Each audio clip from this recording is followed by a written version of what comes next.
जय हिंद दोस्तों, मैं विपिन कुमार आपका अपने YouTube channel web study point में आपका हार्दिक स्वागत करता हूं। जैसे कि आपको पता है, मैं आपको मैथ पढ़ा रहा हूं और मैंने मैथ की अभी तक 7 लेक्चर डाल चुके हैं। जो आज हमारा 8वां लेक्चर चलेगा।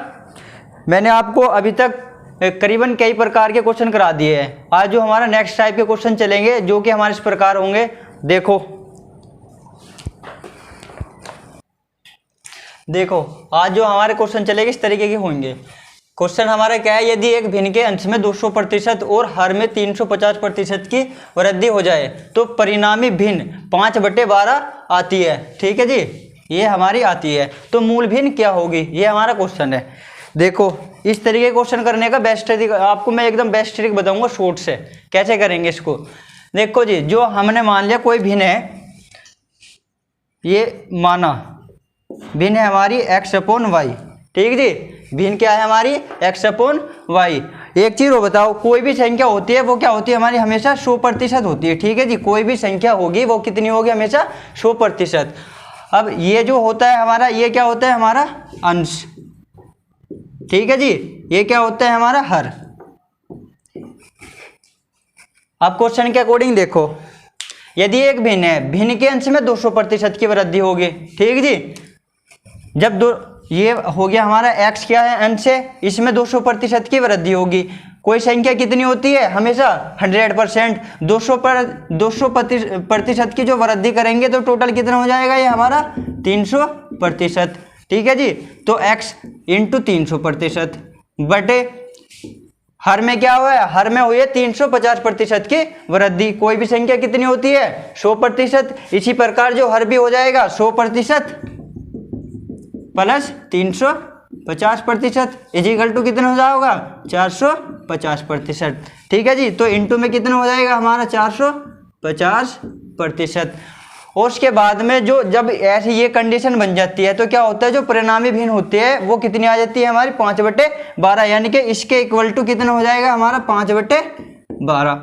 ठीक जी, जो अब हमारा क्वेश्चन हो गया, ये हो गया। अब हमें आगे इसको सोल्व करना है। यहाँ से सोल्व क्या करना है, यानी x/y की वैल्यू निकालनी होगी। अब देख लो जी, प्रतिशत से ये हमारा प्रतिशत कट जाएगा, 1 0 से 1 0। ठीक है जी, अब देखो आगे क्या क्या बचा। ऊपर यहाँ पे हो गया ये हमारा x × 30 बटे y × 45 बराबर 5/12। ठीक जी, अब जो जहाँ पे कटता है उसको काट लो। ये देखो ये कट जाएगा हमारा 15 दूनी 30 और 15 × 45। ठीक है जी, और ये कट जाएगा हमारा 3 × 3 3 चौक 12, यानी क्या हो गया 2x/y = 5/4। ठीक है भाइयों, अब यहाँ से क्या करना है, ये 2 भी हटाना, x/y की वैल्यू निकालनी है। तो जो ये हमारा यहाँ पे इसके मल्टीप्लाई में ये कहाँ चले जाएगा, 4 के साथ गुना में, यानी कि यहाँ से आ जाएगा हमारा x/y = 5/8, यानी कि 2 के गुना जब 4 में हो जाएगी कितना हो जाएगा 8। तो जो हमारी मूल जो भिन्न आएगी वो कितनी हो जाएगी 5/8। ठीक है भाइयों, अब देखो दोबारा देख लो, चाहे एक बार यहाँ तक। इसका एक तरीका जो मैं ये बता रहा हूँ, इसको ऐसे आप याद रखना, बिल्कुल तरीका मैं बताता हूँ। एक दूसरा क्या करना होगा,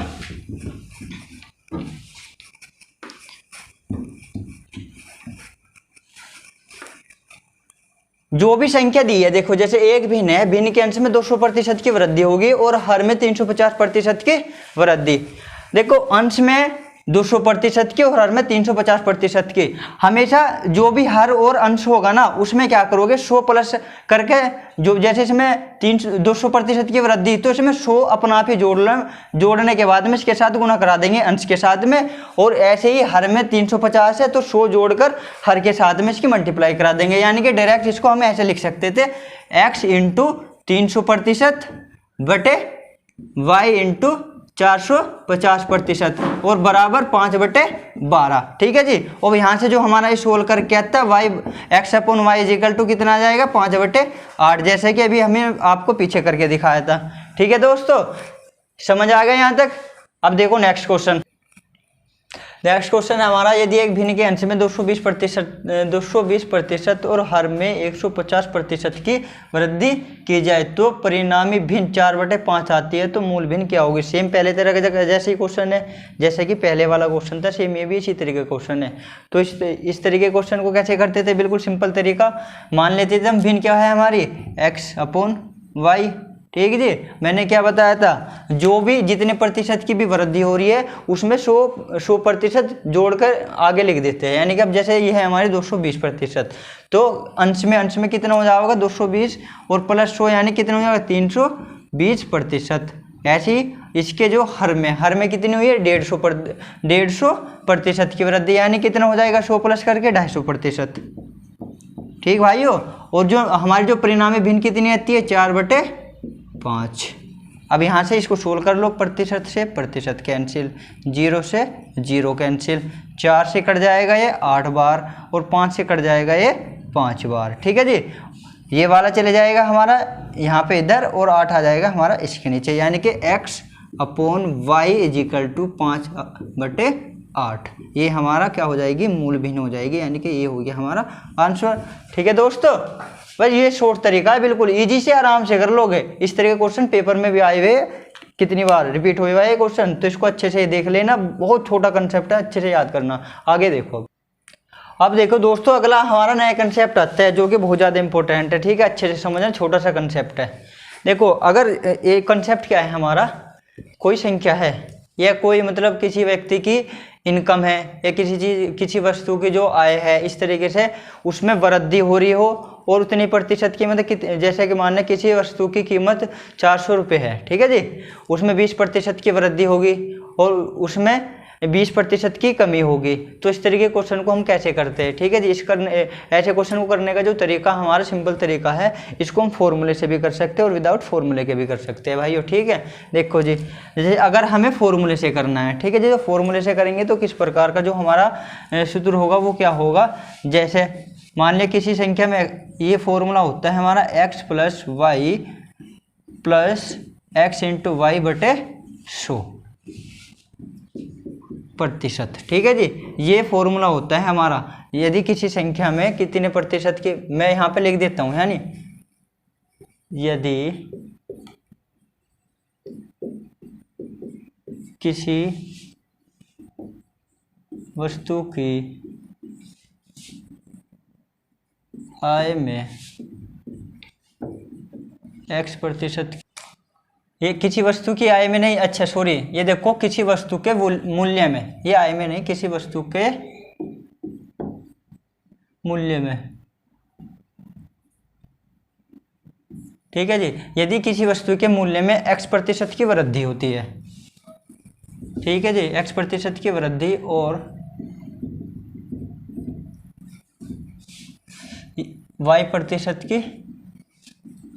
y% की भी अगर वृद्धि हो रही है, y% की वृद्धि, तो इसका जो परिणाम आएगा वो क्या होगा। इस तरीके का क्वेश्चन देख लो, ऐसे फॉर्मूले, ये वाला हमारा कंसेप्ट लग जाएगा। ठीक है जी, यानी कि x% की वृद्धि प्लस y और प्लस xy/100, जो ये हमारे जो परिणाम जो होगा ओवरऑल प्रतिशत आ जाएगा, यानी कि जो टोटल कितने प्रतिशत की वृद्धि हुई। ठीक है जी, कुल वृद्धि हमारी जो आती है, इस फॉर्मूले से हम इसको निकाल लेंगे। यदि हमारे में मानने की बात है, यहाँ पे x% की वृद्धि होगी और नेक्स्ट x% की तो वृद्धि, और अगर हमारे में अगले में कंसेप्ट जो है y% की यहाँ पे वृद्धि ना होगा, क्या हो जाए, कमी हो जाए, तो हमारा जो फॉर्मूला बनेगा वो फॉर्मूला क्या होगा, ये हो जाएगा हमारा x -y -xy/100। ठीक जी, ये हो गई इतने प्रतिशत। ठीक है, एक तीसरा जो फॉर्मूला होगा वो इस तरीके से होगा। मान लिया किसी संख्या में कोई वस्तु है, उस वस्तु के जो मूल्य है उसमें 20% की वृद्धि हुई और 20% की ही कमी होगी। ठीक है जी, यानी कि जितने प्रतिशत की वृद्धि हो रही है उतने ही प्रतिशत की कमी होगी। तो ओवरऑल जो होता है ना उसमें हमेशा क्या होगी, हानि होगी। ठीक है जी, जो उसका ओवरऑल प्रतिशत आएगा उसमें हमेशा क्या होगी, हानि होगी। तो कितने प्रतिशत की हानि होगी, उसका जो फॉर्मूला क्या होगा, हमारा फॉर्मूला होगा x² बटे 100%। ठीक है जी, माइनस चिन्ह क्या बताएगा हमारा, ये बताएगा हमारा यानी कि हानि हो रही है। ठीक है जी, इससे क्या मतलब है, ये माइनस चिन्ह क्या बताएगा हमारा, हानि होती है। ठीक है जी, तो हम इस तरीके के क्वेश्चन को, अब ये तो हमारे फॉर्मूले का तरीका हो गया। ठीक है जी, फॉर्मूला है, और जो हम क्वेश्चन कराएंगे आपको विदाउट फॉर्मूले के भी कराएंगे, दोनों तरीके से मैं आपको बता दूंगा। अब देखो आगे क्वेश्चन किस तरीके के आएंगे।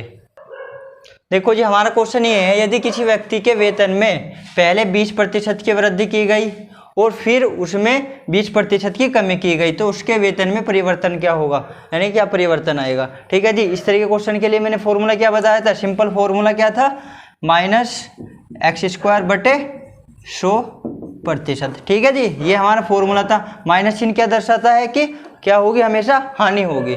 ठीक है जी, देखो जी, माइनस x का मतलब कितने, यानी कि जो जितने प्रतिशत की वृद्धि हो रही है जितने प्रतिशत की कमी हो रही है, यानी कि 20 का स्क्वायर बटे 100%। ठीक है जी, अब देखो ये 20 का क्या है, स्क्वायर, स्क्वायर का मतलब होता है यानी कि उसकी जो संख्या उसकी 2 बार गुना। ठीक है जी, -20 गुना 20 बटे 100, और ये हो गया हमारी प्रतिशत। ठीक है जी, यहाँ से काट दो इसको, 20 पंजे कितना हो गया हमारा 100, और ये 5 से कट गया 4 बार, 5 चौक 20, यानी कितना आ गया हमारा -4%। माइनस का चिन्ह का मतलब क्या है, यानी कि इसमें क्या हुई है, 4% की हानि।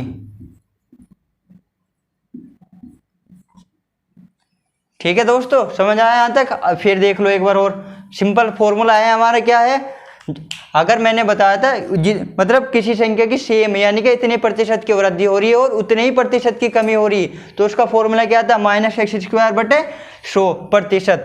x की वैल्यू कितनी होगी, यानी जो क्वेश्चन में 20 दिया है वो होगी हमारी x बराबर x का स्क्वायर यानी कि 20 का स्क्वायर बटे 100, यानी 20 गुना 20 बटे 100, 20 पंजे 100 और 5 चौक 20, यानी कितना हो गया, माइनस के 4%। माइनस का चिन्ह हटा देंगे तो क्या हो जाएगा, यानी कि क्या है, माइनस बताता है कि हमारी क्या हो रही है, हानि। ठीक है भाइयों, इसकी शॉट ले लो, चाहे नोट कर रहे हो नोट कर लो। नेक्स्ट क्वेश्चन हमारा सेम उसी तरीके का, यानी किसी व्यक्ति के वेतन में पहले 25% की वृद्धि की गई और फिर उसमें 25% की कमी की गई तो उसके वेतन में कितने परिवर्तन आएगा। ठीक है जी, ये हमारा क्वेश्चन है। सेम ऐसे कर लेंगे, 2 तरीके इसको करने के, एक तो यही है हमारा माइनस के x² बटे 100%। ठीक है जी, इसमें रखो और आंसर आ जाएगा, यानी कितना, -25 का स्क्वायर बटे 100 और प्रतिशत। ठीक है जी, ये यानी कि ये हटा, स्क्वायर हटाने के लिए क्या करेंगे हम, इसकी 25 की यानी कि 2 बार गुना, 25 गुना 25।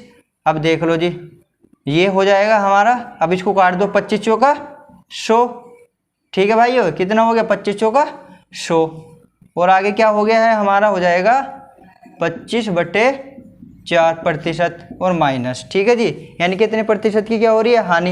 यानी देख लो, इसको काट लो, यहाँ से कितनी बार कट जाएगा, 6 चौक 24, 1 बच गया, पॉइंट लगाया 0, यानी कि 10 हो गए, और फिर क्या हो जाएगा हमारा, 4 दूनी 8 और 4 पंजे 20, ये हमारा इतने प्रतिशत की क्या होगी, हानि हो गई। ठीक है भाइयों, एक तरीका ये है। दूसरा तरीका, अगर मैं सिंपल, अगर इसको जो बेसिक इसका फॉर्मूला है उस तरीके से लगाऊं, यानी कि जो ये वाला था हमारा x + y + xy बटे 100%। ठीक जी, इस फॉर्मूले में रखो, देखो पहले क्या हुई है, 25% की वृद्धि, फिर हुई है कमी, यानी कि माइनस हो जाएगा 25% की, ये प्रतिशत यहाँ पे नहीं आएगा। ठीक है जी, क्योंकि वो लास्ट में लगेगा माइनस, और फिर यहाँ पे होगी हमारी -25 गुना 25 बटे 100, और ओवरऑल ये हो गया हमारा प्रतिशत। ये तो 25 प्लस का, ये 25 माइनस का कट जाएंगे, यानी कि फिर ये आ जाएगा हमारा कितना, -25 गुना 25 बटे 100, और इस पूरे को सोल्व करके कितना आता है हमारा, इसको सोल्व करके आता है हमारा 6.25%, दैट इज आंसर। ठीक है दोस्तों, आगे देखो, नेक्स्ट क्वेश्चन है हमारा, किसी वस्तु का मूल्य 75 रुपये था। ठीक है जी, किसी वस्तु का मूल्य कितना था, 75 रुपये। पहले क्या हुआ, मूल्य में 20% की वृद्धि की गई तथा बाद में 20% की कमी कर दी गई। तो वस्तु का वर्तमान मूल्य क्या है? ठीक है जी, वस्तु का वर्तमान मूल्य यानी कि ये दोनों कंडीशन अप्लाई होने के बाद में अब वस्तु का वर्तमान मूल्य क्या है, ये हमारा क्वेश्चन है। ठीक है जी, देखो इस तरीके क्वेश्चन को कैसे करेंगे। पहले क्या करा गया, पहले कर दिया हमने 20% की वृद्धि होगी, यानी कि 20% हमारा कितना होता है 1/5। जब वृद्धि हुई है तो यानी कि 5 का 20% 1, 5 में 1 जोड़ दिया कितना हो गया 6, यानी कि 5 से 6 हो गया जी मूल्य में वृद्धि। ठीक है जी, उसके बाद क्या करा 20% की कमी, ये हुई है हमारी क्या वृद्धि, और फिर हुई है हमारी 20% की कमी, यानी कि 1/5। जब कमी होगी तो कितना हो जाएगा हमारा 5 से 4, यानी कि अब क्या करते हैं हम इस तरीके क्वेश्चन को 5 पंजे 25 और 6 चौक 24। ठीक है जी, अब देखो जो हमारा मूल्य कितना है, पहला मूल्य कितना था 75 रुपये।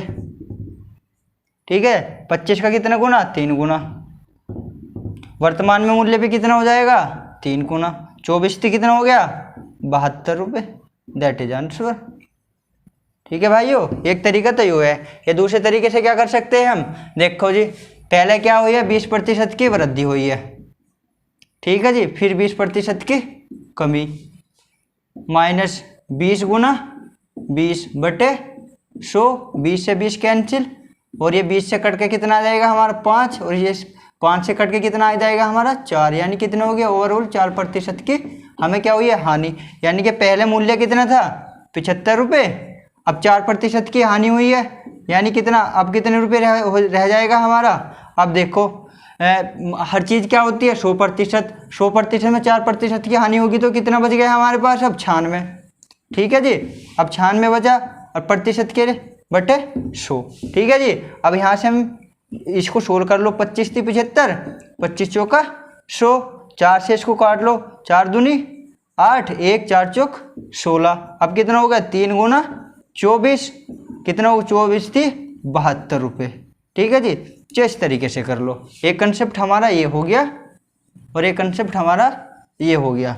जो आप बच्चों जो आपको समझ आता है उस तरीके से आप इस क्वेश्चन को कर सकते हो। ठीक है भाइयों,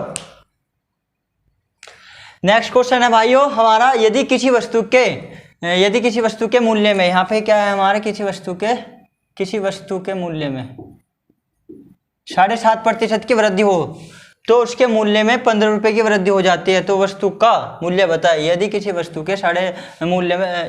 वस्तु के मूल्य में 7.5% की वृद्धि हो तो उसके मूल्य में 15 रुपये की वृद्धि हो जाती है। तो वस्तु का मूल्य बताए, यानी कि 7.5% बराबर कितना है 15% के अनुसार। ठीक है जी, क्वेश्चन में क्या दिया है, यानी कि जो मूल्य में वृद्धि कितनी हुई है 7.5%, लेकिन रुपए में कितने के है 15 रुपये के बराबर। यहाँ से हम क्या, तो वस्तु का मूल्य है, यानी कि हमें यहाँ से क्या निकालना है 100%। ठीक है जी, क्या निकालना है 100%। तो कैसे करेंगे हम, देखो 7.5% को, ये हमारा 7.5% है, इसको कैसे लिख सकते हैं हम, इसको लिख सकते हैं 15/2% बराबर 15। ठीक है जी, यहाँ से 2 ये इसके बटे में, ये यहाँ बटे में तो इधर गुना में चले जाएगा, यानी कि मल्टीप्लाई बाई 2। अब देखो जी यहाँ से 15 से 15 कट जाएगा हमारा। ठीक है जी, यहाँ पे कितना बच गया 1% बराबर हो गया हमारा 2। लेकिन हमें क्या वस्तु कितनी होती है, हमें कुछ भी चीज़ वो हमेशा कितनी होगी 100%। तो यहाँ पे क्या कर देंगे, इधर भी 100 की मल्टीप्लाई और इधर भी 100 की मल्टीप्लाई, यानी 100% बराबर कितना आ जाएगा हमारा 200। ठीक है भाइयों, दैट इज आंसर। एक बार और देखो, यदि किसी वस्तु के मूल्य में 7.5% की वृद्धि होगी, जो 7.5% की वृद्धि है वह उस वस्तु का जो मूल्य कितने रुपए के बराबर है 15 रुपए के बराबर। ठीक है जी, यानी क्वेश्चन में जो 7.5% है ना वो कितने रुपए के बराबर है 15 रुपए के। यहाँ से क्या करेंगे हम 7.5% बराबर 15, यानी कि 100% की वैल्यू निकालनी। सिंपल सा तरीका है, इसको हम 7.5 को क्या लिख सकते हैं 15/2 लिख लेते। 2 हमारा इधर चले जाता है, 15 से 15 कट गया। अब यहाँ पे 1% बराबर कितना हो गया 2, दोनों तरफा क्या कर लेंगे हम 100 से मल्टीप्लाई, यानी कि 100% बराबर कितना हो जाएगा 200।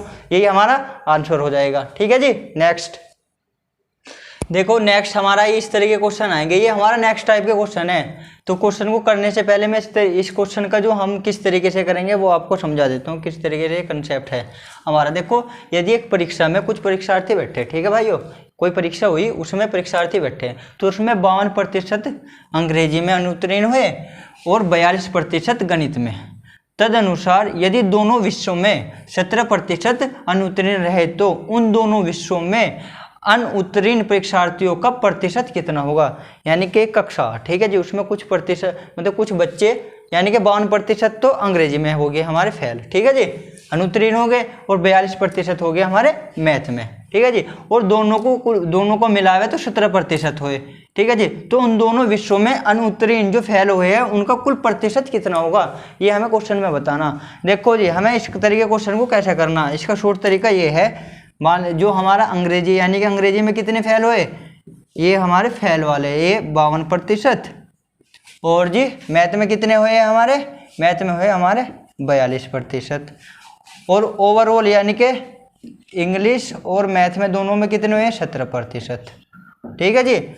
तो हमें टोटल जो हमारे कुल अनुत्तीर्ण कितने प्रतिशत हुए वो निकालना है। तो इस तरीके क्वेश्चन को कैसे करेंगे, इन दोनों को, एक चीज़ और याद रखना, जब हम इस ऐसे क्वेश्चन को करते हैं तो हमें हमेशा ये याद रखना है कि सब्जेक्ट कोई भी और कितने भी सब्जेक्ट हो क्या करना है, यानी कि हमें एक तरीके के लेने, या तो पास लेंगे या फेल वाले लेंगे, यानी कि या तो अनुत्तीर्ण या उत्तीर्ण वाले बच्चे। यानी कि अब देखो इस कंसेप्ट में हम यहाँ पे हमने क्या लिया है, फेल, जितने बच्चे फेल हो रहे हैं यानी कि अनुत्तीर्ण वाले बच्चे। तो कैसे करेंगे, जो ये दोनों जितने भी यानी सब्जेक्ट होते हैं इनको तो क्या कर देते हैं हम ऐड, ठीक है जी, ऐड करके, और जो दोनों यानी कि दोनों विषयों में जो फेल हुए हैं उसमें से उसको घटा देते हैं, तो कुल प्रतिशत आ जाता है अनुत्तीर्ण परीक्षार्थियों का। यानी दोनों को जोड़ो, 42 और 52 कितने हो जाएंगे, 2 और 2 4, ठीक है जी, ये हो गया हमारा 2 और 2 4, और 4 और 5 कितना हो गया 9, यानी कि 94%। और फिर क्या करेंगे, यहाँ पे अनुत्तीर्ण आ जाएगा, यानी कि इन दोनों को जोड़ेंगे, और जो ये दोनों का प्रतिशत कितना है 17, उसको उसमें से घटा देंगे, ये आ जाएंगे हमारा कुल अनुत्तीर्ण, ठीक है जी, कुल अनुत्तीर्ण परीक्षार्थी या स्टूडेंट, यहाँ पे मैं स्टूडेंट प्रतिशत, ठीक है जी, यानी कि इसमें से घटा दो, 4 में से ये 14, 4 में से 7 नहीं जा सकते, यानी कि यहाँ इधर से 1 ले लेंगे, कितना हो 14 में से 7 गए तो 7, यहाँ पे 8 बज गए, 8 में से 1 गया, कितने बज गए 7, यानी कि जो ओवरऑल बच्चे फेल हुए कितने हुए अनुत्तीर्ण 17%, ठीक है जी। ये तो हमारे कुल फेल 77% फेल हुए, ठीक है जी। और पास कितने हुए, टोटल बच्चे कितने होते हैं 100, और अगर यहाँ पे पूछ लेता पास यानी कि उत्तीर्ण बच्चे कितने हैं हमारे, उत्तीर्ण कितने हो जाओगे, यानी कि 100 में से जो फेल हुए उनको घटा दो, ये घटा दे, यानी कितने बच गए 23%, 23% तो कुल पास हुए हैं, और जो टोटल जो फेल हुए वे कितने 77%, ठीक है। इस तरीके क्वेश्चन को हम इस तरीके से करते हैं। हमेशा याद रखना, जो भी हमारे सब्जेक्ट होंगे उनके जो नंबर है प्रतिशत का उनको ऐड कर लेंगे, और जो दोनों विषयों का उत्तीर्ण या अनुत्तीर्ण वाले जो भी है, हम यदि हम फेल वाले ले रहे तो फेल वाला लेंगे, पास वाला ले रहे तो पास वाला, उसमें इन दोनों को जोड़ के इसको घटा देते हैं, ठीक है भाइयों। अब देखो इसी तरह का मैं एक क्वेश्चन और करवाऊंगा, आपको उसमें अच्छे से समझना और उसका स्क्रीनशॉट ले लो, ठीक है। अब देखो आगे, ठीक है दोस्तों, अब देखो नेक्स्ट क्वेश्चन हमारा ये है, इंपॉर्टेंट क्वेश्चन है, ठीक है जी, थोड़ा सा अच्छे से देखना, इस तरीके क्वेश्चन पेपर में आते हैं तो अच्छे से समझो। क्वेश्चन है, यदि एक परीक्षा में 65% विद्यार्थी नागरिक शास्त्र में उत्तीर्ण हुए, ठीक है जी, यानी कि 65% विद्यार्थी हमारे पास हुए हैं नागरिक शास्त्र में, और 60% इतिहास में, तथा 40% दोनों में, और 90 विद्यार्थी दोनों विषयों में अनुत्तीर्ण रहे, तो इस परीक्षा में कितने विद्यार्थी बैठे। हमें टोटल स्टूडेंट की संख्या निकालनी है, ठीक है जी। देखो कैसे करेंगे, मैंने आपको बताया था हमें क्या करना है, या तो हम पास वाले लेंगे, जो यानी जितने बच्चे उत्तीर्ण हो रहे हैं उनको, तीनों यानी जो 3 कंडीशन बनती है, यह फेल वालों को। अब देख लो इसमें हमारी कौन सी कंडीशन दे रखी है, हमारी जो ज़्यादा कंडीशन है उत्तीर्ण वाली दी है, तो हम उत्तीर्ण वाले यानी कि पास वाले लेंगे। अब देखो जी, नागरिक शास्त्र में कितने बच्चे पास हुए हैं हमारे, नागरिक शास्त्र में हुए हैं हमारे कितना 65%। इतिहास में कितने हुए हैं, इतिहास में हुए हमारे 60%, और दोनों में कितने हुए हैं, नागरिक शास्त्र प्लस इतिहास, यानी दोनों में कितने हुए हैं हमारे 40%। कंसेप्ट क्या था, इन दोनों को जोड़ना है और ये घटा देना है। अब देख लो इन दोनों को जोड़ेंगे तो कितना हो गया हमारा 25 माइनस कितना कर देंगे 40%। ठीक है जी, घटा दो कितना हो गया 5 ऐसी, और ये हो गया हमारा 85%। यानी कि 85% तो कौन से बच्चे हो गए जो ये दोनों विषय में जो पास हुए हैं। ठीक है जी, फेल अब टोटल कितने होते हैं 100, अब 100 में से 85% तो हो गए पास, और फेल कितने हुए हैं हमारे, यानी कि 100 माइनस जो फेल की संख्या अगर मुझे निकालनी हो तो 100 माइनस 85 इजिकल टू कितना हो जाएगा हमारा 15%। ठीक है जी, ये हो गया हमारे टोटल जो फेल वाले जो अनुत्तीर्ण बच्चे कितने हैं 15%। लेकिन क्वेश्चन में जो है कहा गया है जो अनुत्तीर्ण जो बच्चे हैं वो 90 है। ठीक है जी, दोनों विषय में, यानी कि 15% बराबर किसके है 90 के। टोटल हमें कितने क्या निकालना है, हमें निकालना है कुल स्टूडेंट कितने थे इस परीक्षा में, यानी कि यहाँ पे देख लो 15% बराबर 90, हमेशा कुल कितना होता है 100%, यानी कि हमें क्या बनाना है यहाँ पे 100%। अब देखो इसको यहाँ के यहीं काट लो, 15 छिका ये 15 एकम 15 और 15 छिका 90, यानी कि 1% बराबर कितना होगा 6 के, हमें कितना चाहिए 100%, यानी कि पूरा 100%। दोनों तरफा क्या करेंगे 100 से मल्टीप्लाई, यानी कि 100% इज इक्वल टू 600, यानी कि 100% बराबर कितना हो जाएगा 600, दैट इज आंसर। ठीक है भाइयों, देख लो स्क्रीनशॉट ले लो, यहाँ तक अच्छे से समझ आ रहा, कमेंट करते रहो और बताते रहो। देखो दोस्तों अब ये हमारा नेक्स्ट टाइप आता है। ठीक है जी, देखो क्वेश्चन तो देखने में तो बहुत बड़ा लग रहा है, लेकिन इसका जो सॉल्यूशन है हम बहुत छोटा कराएंगे आपको। ठीक है जी, अगर इसको हम एक्स वाई के रूम में करें ना तो ये बहुत कॉम्प्लिकेटेड हो जाएगा, तो इसका सिंपल जो मैं ट्रिक बताऊंगा उसको आप अच्छे से समझ लेना। ठीक है जी, इंपॉर्टेंट क्वेश्चन है, अच्छे से समझो। देखो जी क्वेश्चन क्या है, एक आदमी पहले ग्राहक को उसके आधे सेब और एक आधा सेब बेचता है, यानी कोई ग्राहक मतलब एक दुकानदार है और एक ग्राहक है। ठीक है जी, दुकानदार ने क्या करा, उसके पास जितने सेब है उसके आधे, यानी कि सपोज दैट मैं मान लो अगर मेरे मतलब मैं दुकानदार हूँ और ये कोई दूसरा ग्राहक है, यानी कि मेरे पास 10 सेब है और मैंने इस 10 का क्या करा आधे दे दिए और एक सेब का और आधा और दे दिया, यानी टोटल कितने दे दिए, मतलब अगर 10 थे। ठीक है जी, 10 के आधे 5 और एक का आधा मतलब आधा दे दिया, तो टोटल कितने दे दिए हमने 5.5। इस तरीके क्वेश्चन में कहा गया है। ठीक है जी, देखो हमारा आगे अब देखो क्या है क्वेश्चन पूरा और करो। क्वेश्चन है, एक आदमी अपने ग्राहक को उसके आधे सेब और एक आधे सेब बेचता है, यानी कि एक का आधा सेब बेचता है, तो दूसरे ग्राहक को भी वो इसी प्रकार एक आधा सेब और उसके आधे सेब बेच देता है, तो तीसरे और चौथे ग्राहक को भी इसी तरह वो आगे बेचता है। तो लास्ट में उसके पास क्या बचा कि उसके पास 7 सेब बचे, अंत में उसके पास केवल कितने सेब बचते हैं 7 सेब बचते हैं। ठीक है जी, तो उसके पास कितने सेब थे शुरुआत में, हमें ये क्वेश्चन बताना है। ठीक है जी, तो कैसे करेंगे, देखो इस तरह के क्वेश्चन को करने के लिए सबसे बेस्ट ट्रिक क्या है, देखो जी जो भी टोटल है, टोटल कितने मतलब लास्ट में जितने भी सेब बचे उसको क्या करेंगे, जैसे हमारे पास कितने थे 7 है। ठीक है जी, 7 है लास्ट में, तो इसका 2 गुना, 7 का 2 गुना और प्लस 1 इजिकल टू कितना हो गया हमारा 15। ठीक है जी, ये पहले ग्राहक को चले गए, इसी तरीके से हमारा क्या होगा दूसरे ग्राहक को भी ऐसे जाएंगे, यानी कि 15 का 2 गुना प्लस 1, यानी 15 दूनी 30, 30 और 1 31। ठीक जी, अब इसी प्रकार हमें कितनी बार करना है, तीसरे और चौथे, यानी कि 4 बार ये कंडीशन लगेगी हमारी। ठीक है जी, अब ये हो जाएगा हमारा तीसरी बार में भी 2 गुना प्लस 1, यानी कि 31 दूनी 62, 62 और 1 63, तीसरे ग्राहक में चले गए इतने। ठीक है जी, अब उसके बाद फिर इसका भी 2 गुना प्लस का 1, 2 गुना प्लस 1। ठीक है जी, ये कितना होगा 63 दूनी कितने हो गए हमारे 63 दूनी हो गए हमारे 126, 126 और 1 27, यानी कि टोटल कितने सेब हो गए 127।